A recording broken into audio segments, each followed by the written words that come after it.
3 omkaras. Inhale deeply.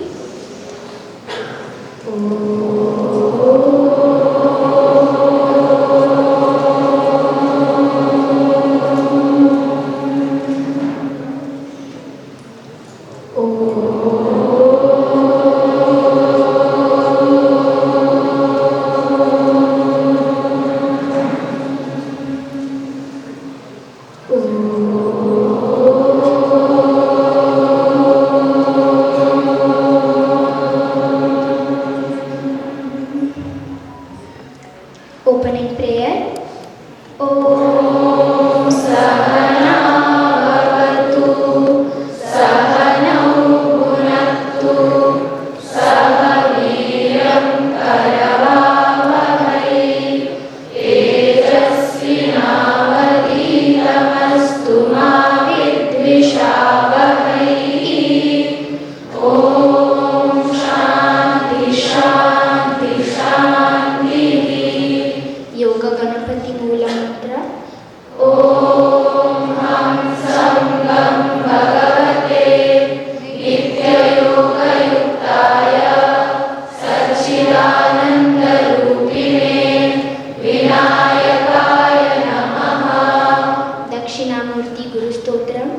Ishvaro Gururatmeti Murti Veda Vibhagine Vyoma Dehaya Dakshinamurtaye Namaha. Vivekananda Prarthana. Namah Shri Adhyayaya Vivekananda Suryaye Satchit Sukha Swarupaya Swamine Tapaharine Swamine Tapaharine. Samarasya prayer from Rigveda. Om Sankalcharvam Sampadattvam Sambho Manaham Sijanatam Deva Bhagayatha Purve Sanjanana Upasate Samano Mantras Samitis Samani Samanam Manassaha Chittamesham Samanam Mantram Abhimantrayevaha Samanena Voha Vishajuhomi Samani Vahaputihi Samana Hridayanivaha Samanamastu Gomanaha Yathavastu Sahasati. Panchangam. Adyatana Panchangam. Panchavinshatyadhika ekashatotara Panchasahasratama Kaliyugaktah Shri Shobhakrit Nama Samvatsarah Uttarayanam Shishira Rituhu Magha Masaha Krishna Pakshaha Shashti Tithihi Vishakha Nakshatram Vyaghata Yogaha Vanika Karanam Mandavasarah. Today's date 2nd March 2024 Saturday.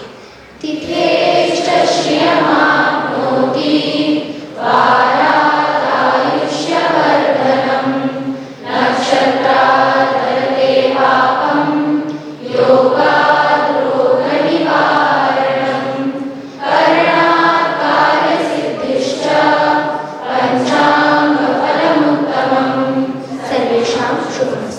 Shloka from Gita.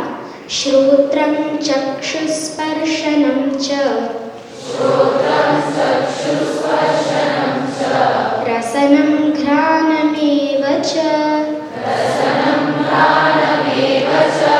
Adishthaya manaschayam Vishayanupasevate.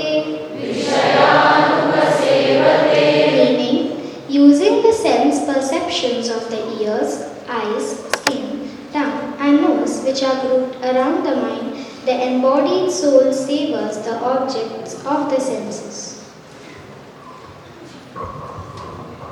Suprabhatam, Shri Gurubhyo Namaha. We will first see the word split. Shrotram, Chakshuhu, Sparshanam, Cha, Rasanam, Granam, Eva, Cha, Adhishthaya, Manaha, Cha, Ayam, Vishayan, Upasevate. We are in Purushottama Yoga as we are seeing since the couple of verses that the Jivatma and Paramatma are one and the same. So what is to be realized? Overcoming, transcending the gunas, the Paramatma. Where do you go to realize that Paramatman? Do you catch a flight? Do you go for a rocket launch somewhere extraterrestrial? Do you go there to meet the Paramatman and become one? Is it somewhere above? No. It is within our own self. So the Jivatman and the Paramatman are one and the same. What do you mean by Jivatma or Paramatma? It is essentially the consciousness. So in the previous shloka, the consciousness which we are endowed with. We have that consciousness, we are the consciousness. But we don't realize that. So we are turned towards that. So to go beyond the gunas, we have to turn inwards and realize the indwelling consciousness. Pratyak Chetana, that is the word that is used in Yoga Sutra. Pratyak Chetana Adhigamaha. We have to turn inwards. So even in the Kathopanishad, it is said Paranchikhani Vyatranat Swayambhuhu Tasmat Parang Pashyati na Antaratman. We have been created by default. Unfortunately, by the Creator in such a way that we always look outside. So where if there is a problem, we look for the solution outside, the source of problem outside. Whereas when we look inwards, we will understand that we are the problem and we are the solution. So the solution lies within us. So we have sukha, dukkha and so many expectations, disappointments, how to overcome them, to look into our true nature, which is pure consciousness, unchanging. Whereas all the other things that undulations and the various experiences are created by the sense organs and the mind, etc. Whereas our nature is pure consciousness. When we are established in that, we have transcended gunas, we have reached the Paramatman. So that is what is being stated. So what previously, in the previous shloka, it was said that a Jivatma moves from life to life, from one life to the other. It is as if he moves. That example is also beautiful. Vayu gandhaniva ashayat. The Vayu carries the fragrance.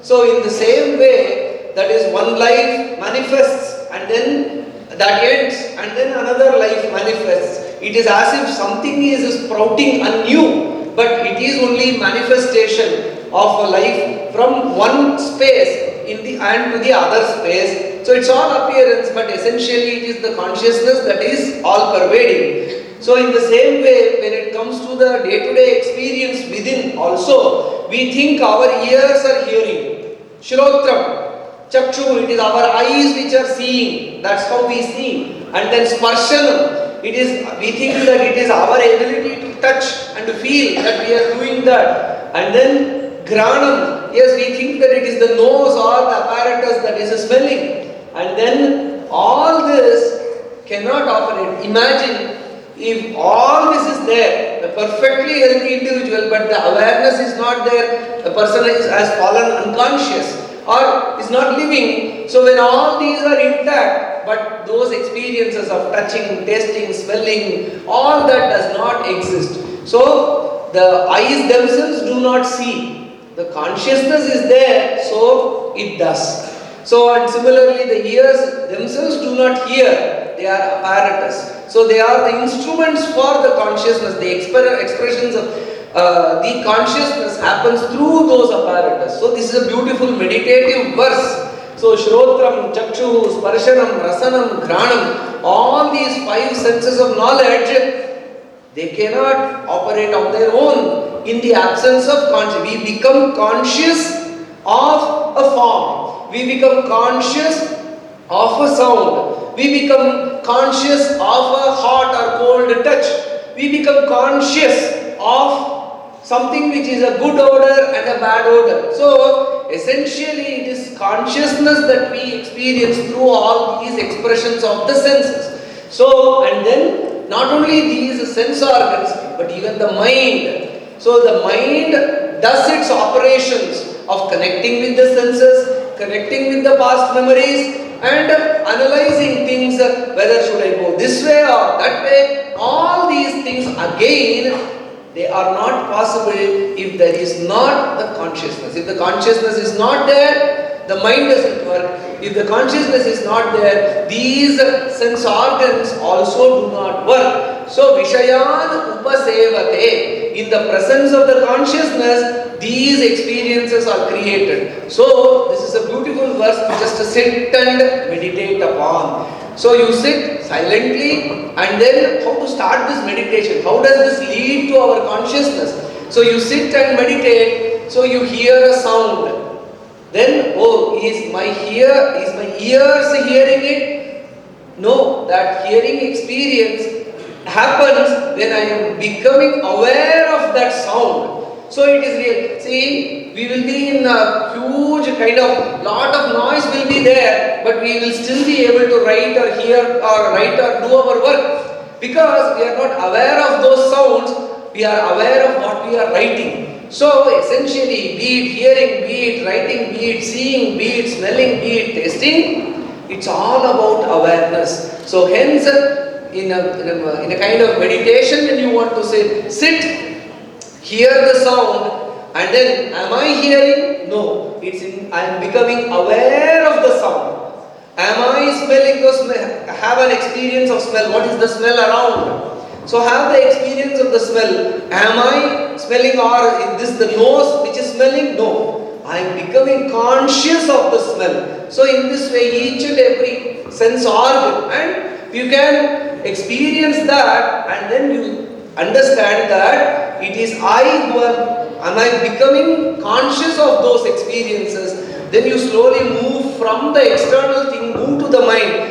I am thinking, no. I am conscious of this thought. When you think in this way, slowly you move from the outer layers to the inner self, and then slowly the mind settles down. So this is, in that sense, if you think in that way, this becomes a meditative verse. But as I said initially, to transcend the gunas and then reach an eternal state, you need not go anywhere. You just have to go to your regular place of meditation and sit and contemplate. That's when you transcend the gunas and connect with the Paramatman.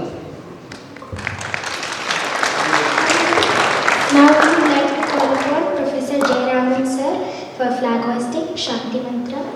Sarve bhavantu sukhinah, sarve santu niramayah, sarve bhadrani pashyantu, ma kashyit dukha bhavet.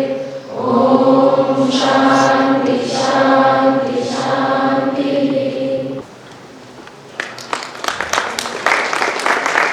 Vande Mataram, Vande Mataram, Sujalam Sufalam, Malayaj Shitalam, Shasya Shamalam Mataram, Vande Mataram, Shubhra Jyotsna Pulakitayamini, Fulla Kusumita Drupadarshohini.